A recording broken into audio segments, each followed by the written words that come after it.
प्राण भले चले जाएं, पर अब हम अगर गृहस्थ में हैं तो पराई स्त्री का काम भाव से न तो दर्शन करेंगे, न संभाषण करेंगे, न स्पर्श करेंगे।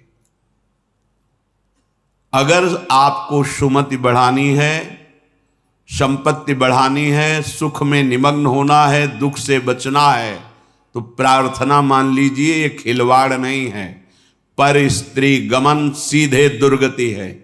जो कानून है वो कानून है, ये भगवत कानून है, वैदिक सिद्धांत है। और हमारा मन जब तक सिद्धांत से नहीं चलेगा तब तक भले कोई बाहर दंड दे ना दे, हमारा हृदय हमको दंड देगा, जलाएगा। ऐसी परिस्थिति पैदा होगी कि आप जलते रहोगे बिना किसी कारण के। प्रार्थना है ये मन के बहकावे में और ऐसे लोगों का संग जो कि अरे मनोरंजन है, मनोरंजन नहीं, तुम्हारा सर्वनाश है। क्या कमी थी रावण में? महान देववंदित पुलस्त जी का अंश है, पुलस्त जी के अंश से प्रकट हुआ। विश्रवा जी, पुलस्त जी ही ने अपना दूसरा रूप धारण किया। वैसे भी पुत्र को आत्मा ही कहते हैं। ऐसे पावन वंश में परम पवित्र ब्रह्म ऋषि है पुलस्त जी, और तपस्या में अद्वितीय है रावण। साक्षात ब्रह्मा जी प्रकट होकर जो तुम्हारी इच्छा हो वरदान मांगो।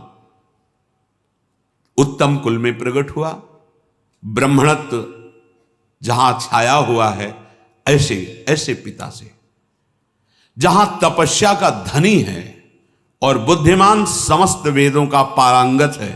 साधारण नहीं है, असाधारण है। शिव आराधना अपने प्राणों की भी आहुति देने के लिए तैयार है। इष्ट देव भगवान शंकर के लिए कई बार अपने शीश उतार कर चढ़ाए, कई बार अपने भुजाओं में झूला झुलाया। कैलाशपति भगवान शिव को मैं कैलाश सहित बलशाली चलत दशानन डोलत अवनी, जहां पृथ्वी में चरण रखता तो झुक जाती धरती, जिस लोक में जाके भुजा ठोक देता लोकपाल भयभीत हो जाते। क्या वैभव में कमी थी उसके? सोने की लंका थी। पर स्त्री गमन का स्वभाव एक भयानक दोष, पर स्त्री गमन का स्वभाव उसका सर्वनाश कर दिया, सर्वनाश कर दिया। इसी स्वभाव ने, और उसमें जो भी आप ढूंढो सब कुछ मिलेगा उसमें। बहुत ही प्रवीण, बहुत ही बलशाली, प्रताप सब कुछ अंदर था। एकमात्र दोष, आग लग गई पूरे वैभव में, पूरी उसकी पवित्रता में। और बंदर पैरों से खोपड़ी ऐसे जैसे फुटबॉल ऐसे मारते थे।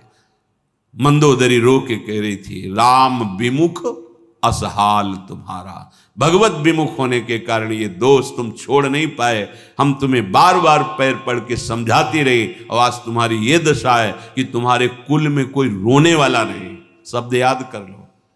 ये परस्त्री गमन, ये बहुत बड़ा अपराध है, जिसे आज लोक व्यवहार में एक मनोरंजन माना जाता है। चाहे वो परस्त्री गमन हो या परपुरुष गमन हो। सावधान हो जाओ, तुम्हारे पुण्य क्षीण हो जाएंगे।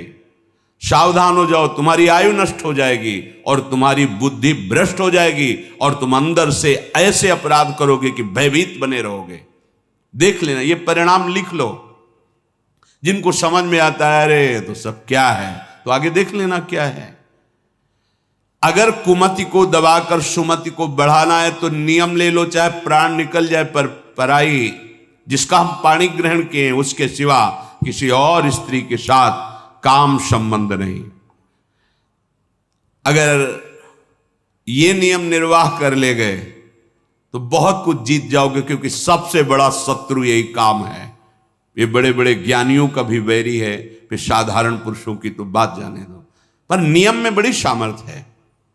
अगर ऐसा नियम ले लिया जाए तो निर्वाह हो सकता है। नाम जप कर रहे हैं, आप में सामर्थ्य आ जाएगी। प्राणांतेपि, प्राण त्याग सकता हूं, पर नासंगतिम, पर मैं किसी स्त्री का, पराई स्त्री का ऐसा संयोग नहीं कर सकता। विचर्यन स्त्रीणाम न, जो स्त्री आपसे गलत चेष्टा की भावना प्रस्तुत करे, बिल्कुल दूर हो जाओ। वो भगवान की माया से मोहित होकर आपको भ्रष्ट करना चाहती है। या जो पुरुष आपको ऐसा, तो आप कभी ये ना सोच ले कि बहुत सुंदर है हमें सुख मिलेगा। नहीं, आपके सुकृत नष्ट हो जाएंगे। ये घटना देखी हुई कहते हैं। नया ब्याह हुआ था, बड़ी सुंदर जोड़ी, बहुत हष्ट पुष्ट, बड़े जमींदार ब्राह्मण थे। बस मन को यदि हम प्रभु में नहीं लगाएंगे तो ये भोगों में संतुष्ट होगा ही नहीं, क्योंकि वहां कुछ है नहीं। हर क्रिया के बाद नवीन आशा, नवीन आशा, नवीन, फिर नवीन पुरुषों की आशा या नवीन स्त्रियों की आशा। इसका स्वभाव ऐसा है, ये नवम नवम भोगना चाहता है, क्योंकि सुख है नहीं। वहां एक उन्होंने नौकर रख लिया, और वो भी पूर्व का, उनके यहां का, जो लड़की पक्ष का था, वहां से मंगा के, शायद उसने शर्त रखी होगी कि वहां से रख लो। अब जैसा भी हो, अब वो वहां रहने लगा। अब उससे एक पुत्री प्रकट हुई, ना मां की आकृति ना पिता की आकृति। तो पिता को लगा कि, तो उसने पूछा कि आप नाराज मत हो ना, पर मुझे लगता है कि क्या आपका आचरण गलत है क्या? नहीं, ऐसा कुछ नहीं।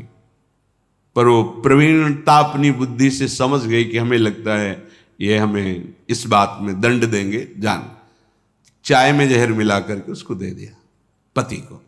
अब वो पधार गया तो उनके जो पिता थे, वो पक्का प्रमाण हो गया कि इसी ने दिया है। उसने अपनी सारी संपत्ति आवेश में, क्रोधावेश में, एक क्षत्रिय बलवान जो परिवार था उसके नाम कर दी। ऐसी दुष्टा को बिल्कुल हम अपनी, चाहे भीख मांग के खा लें, अपनी जमींदारी नहीं देंगे। इधर ये हुआ, उधर वो पकड़ गई पुलिस से, बात उसने स्वीकार की, उसको जेल हुआ। बच्चे भीख मांगने लायक, जो छोटे छोटे, पूरा परिवार नष्ट, पति जहर से नष्ट हुआ, वो जेल में, बच्चे ऐसे, पूरी जमींदारी दूसरे के, सर्वनाश।